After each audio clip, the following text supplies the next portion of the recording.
William Dudley's tenure as president of the New York Federal Reserve ended last night. Tonight, he's with me in the C-suite for his first interview since leaving. You were on gardening leave until last night, till midnight last night. That's correct. Today, you are able to speak fully and frankly about matters at the Fed. How is it not being the Fed president? It's fine. It's fine. I mean, look, when I left, the economy was in a good place, so it was a good time to leave. We have an able successor in John Williams, so it was a good time to transition. Okay. Since you've gone, of course, they've already raised rates with the possibility of another rate rise this year. Now, let's not hang ourselves on whether it's 4 or 3 or whatever, because but the direction is what I'm more interested, the trend, and that is clear. Yeah, the story's still the same. Economies are growing at an above-trend pace. We're generating job growth of 150, 200,000 a month. That's higher than what's sustainable in the long run, and and financial conditions are still very accommodative. So those 3 things imply that the Fed keeps going. But the word accommodative was taken from the last statement. Now, at 2.25%, you're on the accommodative side. But what do you believe is the neutral rate? Well, I think this idea that there's a particular precise neutral rate is probably not right. John Williams gave a speech very recently where he said it's sort of blurry. The neutral rate is probably higher than where we are right now. So we still know that we need to tighten policy further. But the idea that we know precisely where the neutral real rate is, I just don't think that's right. Everybody says that we will not hit anything, the peak of the cycle will not be anything like previous, 6, 7%. You're going to be, what would you, if you were dot plotting? I probably wouldn't write down a dot plot just for that reason, because the world is very uncertain. I think the near-term course for monetary policy is pretty clear. Economy is growing above trend, the Fed keeps going. But what happens in 2019, more cloudy, 2020, 2021, don't take the top plot literally. This is just a forecast based on what we know today. Things are going to change, and the dot plot will change with it. Do you think the dot plot was a good idea? Because we treat it almost as if it's tablets of stone. Well, I think the important thing with the dot plot is to recognize that there's no commitment. This is just a forecast. Ah, here we have look at that. We have a dot plot for you, sir. It's just a forecast of what people think today, and as things change, the dot plot will change as well. I mean, it's useful to at least know what the Fed is trying to do and what they're trying to accomplish. So I think it has some value. The Fed's tried to become more transparent, which I think has been good for policy. Financial markets need to sort of think along with the Fed. If they can understand what the Fed is going to do before the Fed actually acts, that makes monetary policy more effective. Everybody I speak to in the market is expecting there to be slower growth next year, slower corporate earnings growth next year, and a sort of the S&P 500 does 7 to 8%. That will be considered to be good next year. Do you sign on to that? Well, I'm not going to forecast the stock market, but it strikes me that the stock market's got some things that it has to think about in 2019. One, earnings growth is going to slow, and it might slow very precipitously because you got this big boost from the tax cuts this year. Second, interest rates are likely to be higher rather than lower, and you're getting deeper into the economic cycle. So I think, the stock market, I don't know when the stock market, bull market is going to end, but it's going to be tougher going. It is. So you agree it's going to be tougher going next year? That'd be my opinion. Right.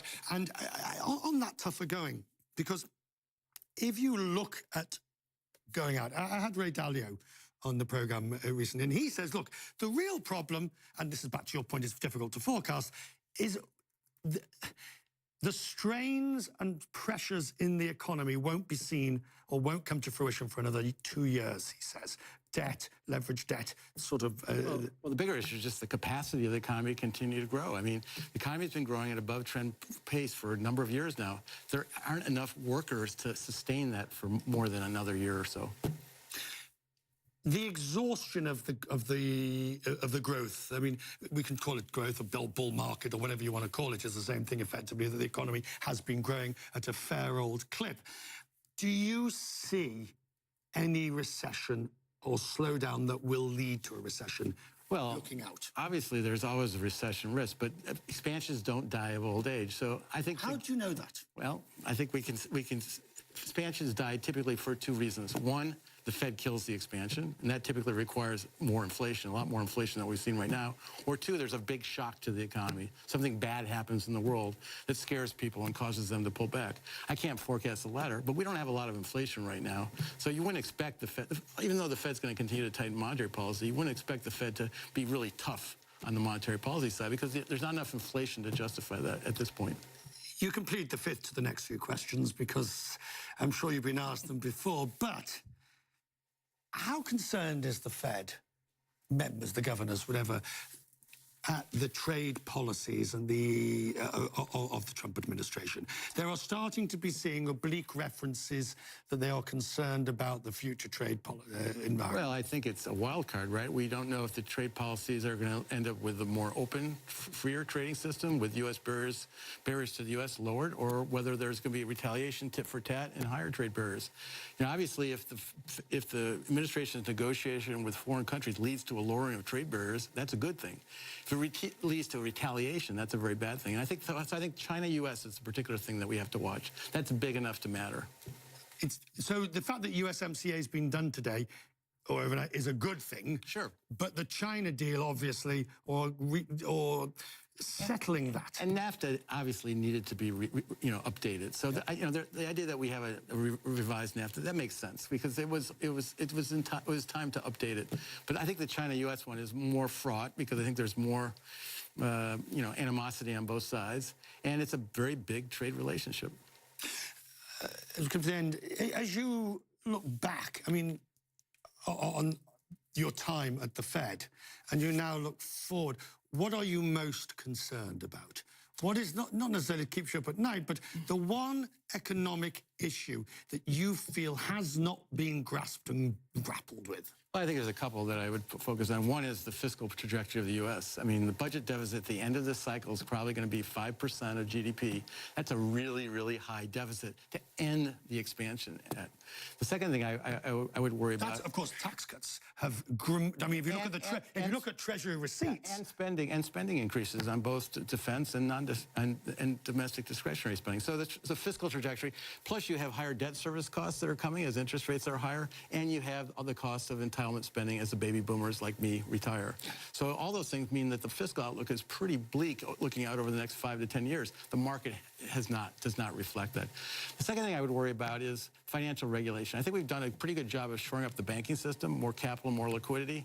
But what happens is if imbalances arise in the non-banking part of the financial system, we really don't have a great regulatory regime to control risks there. You hope that nothing in the non-regulatory environment is big enough or systemic enough that the banking system couldn't cope with it. Yeah, I mean, I think we have a pretty good regulatory regime for banks.